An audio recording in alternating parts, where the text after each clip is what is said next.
এবার সমন্বয়কদের সংসদ থেকে বহিষ্কার করে দিলেন স্বরাষ্ট্রমন্ত্রী সালাউদ্দিন আহমেদ।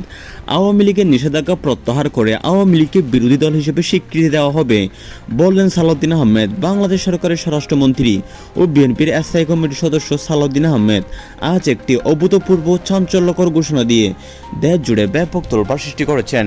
তিনি সরাসরি বলেছেন, সমন্বয়কদের সংসদ থেকে বহিষ্কার করে দেওয়া হলো। তার বেশি চিৎকার করে এবং বিভিন্ন ধরনের অনৈতিক আইন বিশৃঙ্খলা করে। সালাউদ্দিন আহমেদ আরও বলেন, আওয়ামী লীগের নিষেধাজ্ঞা প্রত্যাহার করে আওয়ামী লীগকে বিরোধী দল হিসেবে স্বীকৃতি দেওয়া হবে। এনসিপির সমন্বয়করা সংসদে বসার যোগ্যতা রাখে না, তাদের আসন বাতিল করা হবে। অন্যদিকে আওয়ামী লীগকে আবার সক্রিয় করা হবে এবং তাদের প্রধান বিরোধী দল হিসেবে স্বীকৃতি দেওয়া হবে। তার এই দ্বৈত ঘোষণা রাজনৈতিক মহলে তীব্র আলোড়ন সৃষ্টি করেছে।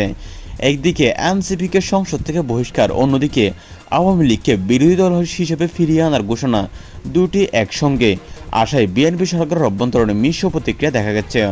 অনেকে বলছেন, সালাউদ্দিন আহমেদ ঠিকই করছেন, সমন্বয়করা দেশের জন্য হুমকি, তাদের আর সংসদে রাখা যাবে না। অন্যদিকে আওয়ামী লীগ একটি বড় রাজনৈতিক দল, তাদেরকে বিরোধী দলের আসনে বসিয়ে গণতান্ত্রিক প্রক্রিয়া এগিয়ে নেওয়া হবে। এদিকে এনসিপি এটি নিয়ে বিভিন্ন মতবিরোধ জানিয়েছে। তারা বলছেন, আমরা মানি না, মানব না। বিএনপি কি হয়েছে যে এমনভাবে সমন্বয়কদের নিষিদ্ধ করতে পারবে না? অন্যদিকে আওয়ামী লীগের নেতাকর্মীরা এই মুহূর্তে ফিরে যাচ্ছেন। এ নিয়ে আপনার মতামতকে অবশ্যই কমেন্ট করে জানাবেন এবং চ্যানেলটি সাবস্ক্রাইব করবেন।